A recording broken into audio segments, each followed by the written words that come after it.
सुप्रभात विद्यार्थियों, मैं डॉक्टर इकबाल से आचार्य इतिहास विभाग राजकीय महाविद्यालय झालावाड़। प्राचीन काल की इतिहास की कक्षा में आपका हार्दिक स्वागत।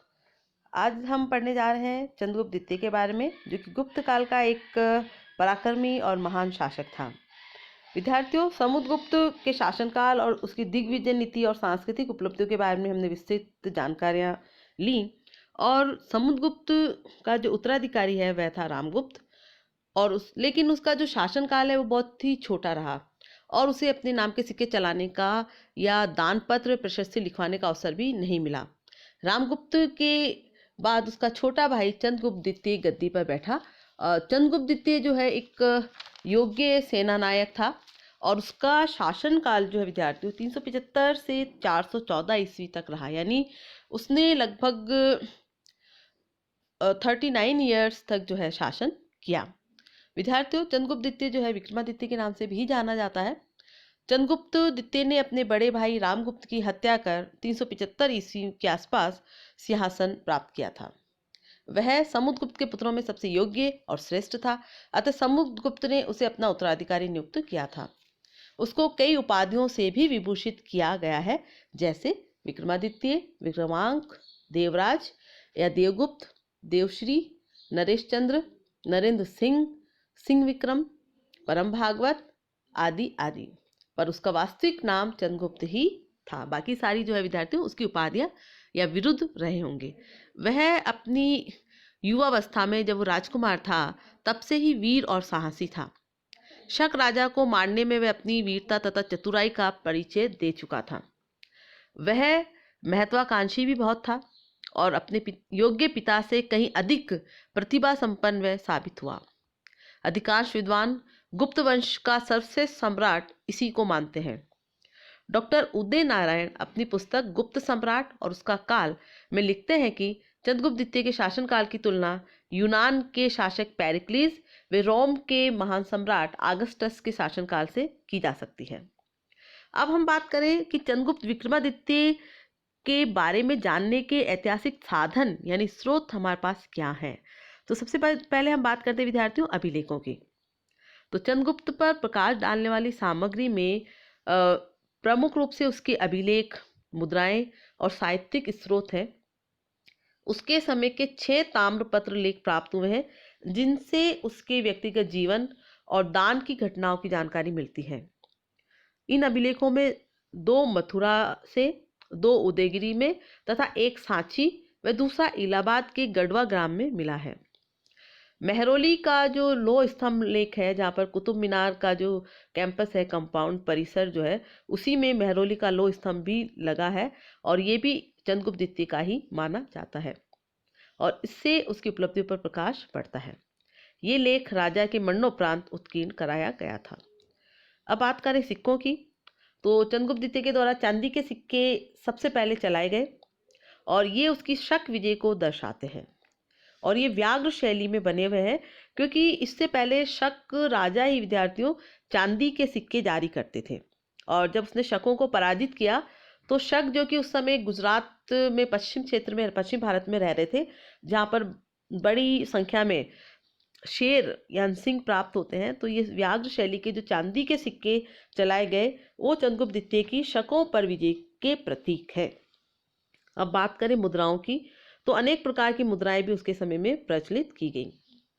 इसी के साथ विदेशी यात्री फाइयान का वर्णन जो है वो भी हमें चंद्रगुप्त के शासनकाल के बारे में बताता है, क्योंकि वह यानी फाइयान चंद्रगुप्त के शासनकाल में भारत आया था, और साहित्यिक स्रोतों में वो महत्वपूर्ण स्थान रखता है, क्योंकि उसने प्रमाणिक जानकारी उसके शासनकाल की हमें उपलब्ध कराई है।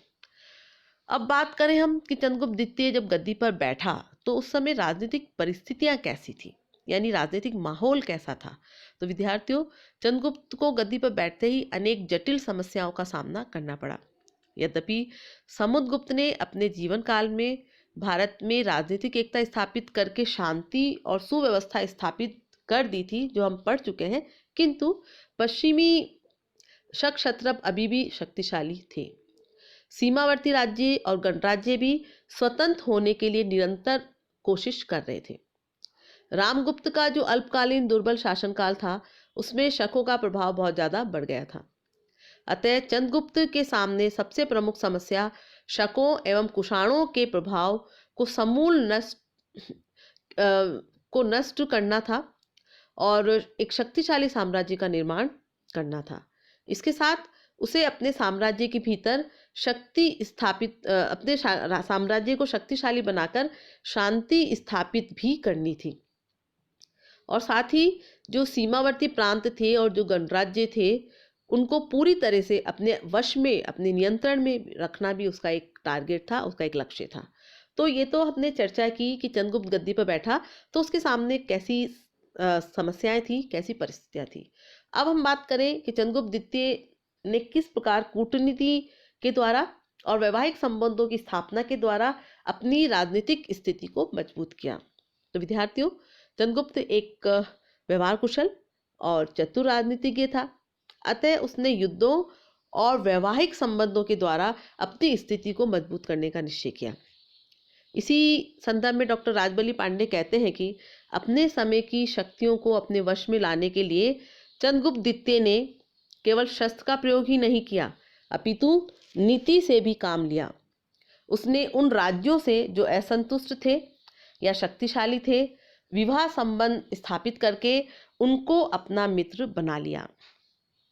उस समय दो राजवंश या राजकुल शक्तिशाली थे। पहला था नागवंश। तो जो चंद्रगुप्त द्वितीय है विद्यार्थियों, उसने नागवंशीय कन्या कुबेर नागा से विवाह किया और इसकी पुष्टि पूना ताम्रपत्र से होती है और जिसमें लिखा गया है कि चंद्रगुप्त द्वितीय ने नागवंशीय कन्या कुबेर नागा से विवाह किया था। प्रभावती गुप्ता इसी की पुत्री थी। इस संबंध में नागवंश व गुप्त वंश की मित्रता मजबूत हो गई और नागवंश गुप्त वंश के पक्ष में हो गया। उसकी दूसरी जो संबंध उसका है इस तरह का, वह था वाकाटकों के साथ वैवाहिक संबंध स्थापित करना। वाकाटक भी एक शक्तिशाली राज्य था विद्यार्थियों उस समय। अतः चंद्रगुप्त द्वितीय ने अपनी पुत्री प्रभावती गुप्ता का विवाह वाकाटक नरेश यानी वाकाटक राजा रुद्र सिंह द्वितीय से कर दिया और अपनी शक्ति बढ़ा ली। वाकाटकों की जो भौगोलिक स्थिति थी विद्यार्थियों, वो ऐसी थी कि उनकी मित्रता जो है गुप्त साम्राज्य के लिए एक वरदान साबित हो सकती थी और उनकी शत्रुता उसके लिए एक महान संकट बन सकती थी। इस वैवाहिक संबंध से चंद्रगुप्त को शक विजय में बड़ी सुविधा मिली होगी। रुद्रसेन द्वितीय की मृत्यु 390 ईस्वी में हो गई और 20 वर्ष तक प्रभावती ने वाकाटक राज्य का संचालन अपने पिता की मंत्रणा से किया। इससे दक्षिण भारत में चंद्रगुप्त का प्रभाव बढ़ गया। एक अन्य वैवाहिक संबंध उसके द्वारा किया गया वह था कदम्बों के साथ वैवाहिक संबंध। इस समय कुंतल राज्य पर कदम्ब वंश का शासन था। तालगुण अभिलेख के अनुसार काकुस्थ वर्मा द्वितीय की पुत्री का विवाह गुप्त वंश में हुआ था। संभवतः चंद्रगुप्त द्वितीय का पुत्र कुमारगुप्त इस विवाह सूत्र में बंधा था, ऐसा माना जाता है। विद्यार्थियों, ये सभी जो वैवाहिक संबंध है वह राजनीतिक दृष्टि से महत्वपूर्ण थे और गुप्त साम्राज्य को मजबूत करने वाले थे। अब हम बात करें चंद्रगुप्त की विजयों के बारे में, यानी उसके विजय अभियान के बारे में। तो विद्यार्थियों, चंद्रगुप्त अपने पिता के समान ही पराक्रमी योद्धा और महान विजेता था। अतः उसने भी समुद्रगुप्त के तरह ही दिग्विजय नीति का अनुसरण किया, उसका पालन किया। उसने गद्दी पर बैठते ही अपनी विजय यात्रा की शुरुआत कर दी। सर्वप्रथम इसमें आता है उल्लेख गणराज्यों के विनाश का। तो विद्यार्थियों, पश्चिमोत्तर भारत के कुषाण और अवंती के महाक्षत्रपों तथा गुप्त साम्राज्य के बीच में मद्रगण से लेकर खरपरिक गण तक छोटे छोटे गणराज्य विद्यमान थे। ये गणराज्य स्वतंत्रता प्रेमी थे, लेकिन सैनिक दृष्टि से ये बहुत कमजोर थे और विदेशी आक्रमणकारी का सामना करने में भी ये समर्थ नहीं थे। अतः चंद्रगुप्त द्वितीय ने सबसे पहले इन गणराज्यों को जीतकर अपने साम्राज्य में शामिल कर लिया। उदयगिरी में प्राप्त उत्कीर्ण अभिलेख से पता चलता है कि चंद्रगुप्त मध्य भारत की ओर दिग्विजय करने के लिए गया हुआ था। इस अभियान के बाद पश्चिम भारत के इतिहास में गणराज्यों का कोई अस्तित्व नहीं रहा गणराज्यों का उन्मूलन करने के कारण ही विद्यार्थियों चंद्रगुप्त द्वितीय को गणारी भी कहा जाता है। तो आपसे किसी प्रतियोगी परीक्षा में पूछा जाए कि गणारी किस गुप्त शासक को कहा जाता है, तो आपका उत्तर होगा चंद्रगुप्त द्वितीय। चंद्रगुप्त द्वितीय के विद्यार्थियों जो एक अन्य महत्वपूर्ण विजय है वह है शकों पर विजय। शक हम लोग जानते हैं कि उत्तर पश्चिम से आई एक विदेशी जाति थी जिन्होंने अवंती और गुजरात आदि अनेक क्षेत्रों पर अधिकार कर लिया था, अपने साम्राज्य उन्होंने स्थापित कर लिए थे। तो चंद्रगुप्त द्वितीय के शासनकाल की, जैसे मैंने कहा, सबसे महत्वपूर्ण घटना उसके द्वारा शकों को पराजित करना थी। इस समय गुजरात, सौराष्ट्र और पश्चिमी मालवा पर शकों का अधिकार था। शक राज्य गुप्त साम्राज्य के आर्थिक विकास में बाधक थे, यानी कौन से कारण थे जिसकी वजह से चंद्रगुप्त के लिए शकों को पराजित करना जरूरी था। तो सबसे महत्वपूर्ण कारण तो ये कि शक राज्य गुप्त साम्राज्य के आर्थिक विकास में बाधक थे। दूसरा, वह विदेशों को देश से बाहर निकालना चाहता था।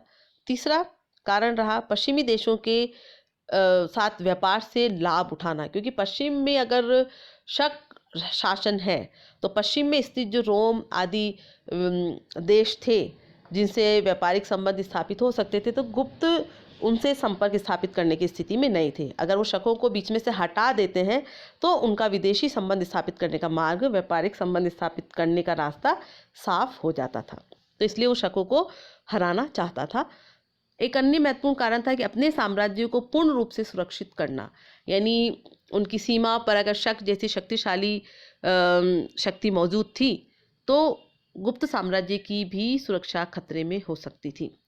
तो ऐसी स्थिति में विद्यार्थियों अपने साम्राज्य को पूरी तरह से सुरक्षित रखने के लिए शकों को पराजित करना चंद्रगुप्त के लिए जरूरी था। अब हम बात करें कि शकों को पराजित करने के बारे में, तो शकों पर विजय प्राप्त करने के लिए उसने एक विशाल सेना का निर्माण किया और पूर्वी मालवा पहुंचकर उन पर आक्रमण किया। सांची और उदयगिरी के अभिलेखों से प्रकट होता है कि चंद्रगुप्त द्वितीय ने अपने मंत्रियों, सामंतों और सेना को पूर्वी मालवा में एकत्र किया था। युद्ध में शक नरेश रुद्र सिंह तृतीय को बुरी तरह पराजित होना पड़ा और सौराष्ट्र, गुजरात तथा पश्चिमी मालवा पर चंद्रगुप्त द्वितीय का अधिकार हो गया। इस विजय के बाद उसने शक शैली की चांदी की मुद्राएं चलाई। इसके अलावा उसने सिंह शैली की मुद्राएं भी प्रचलित की। इनमें वह शिकार करते हुए दिखाया गया है। इन मुद्राओं में उसको सिंह विक्रम की उपाधि से विभूषित किया गया है। चूंकि सिंह गुजरात और सौराष्ट्र में पाए जाते हैं, अतः ये मुद्रा भी चंद्रगुप्त की शकों पर विजय का प्रमाण है। चंद्रगुप्त द्वितीय ने विक्रमादित्य, विक्रम और विक्रमांक आदि उपाधियां धारण की थी। विद्वानों के अनुसार शकों की शक्ति को समाप्त करने के बाद ही उसने ये उपाधियां ग्रहण की थी। उसको शकारी नाम से भी इसीलिए विभूषित किया जाता है। तो आपसे अगर पूछा जाए कि शकारी किस गुप्त सम्राट को कहा जाता है, तब भी आपका उत्तर होगा चंद्रगुप्त द्वितीय, यानी शकारी यानी शकों को पराजित करने वाला, गणारी यानी गणराज्यों को पराजित करने वाला। इसीलिए डॉक्टर वी स्मिथ कहते हैं कि चंद्रगुप्त द्वितीय की सबसे बड़ी सैनिक सफलता यह थी कि उसने साम्राज्य को अरब सागर तक बढ़ाया और सौराष्ट्र, काठियावाड़, प्रायद्वीप को विजित किया। डॉक्टर आरसी मजूमदार भी कहते हैं कि शकों पर चंद्रगुप्त द्वितीय की यह विजय अत्यंत महत्वपूर्ण है, क्योंकि इस विजय के द्वारा 300 वर्षों से भी अधिक पुराना विदेशी राज्य पश्चिमी भारत से समाप्त हो गया।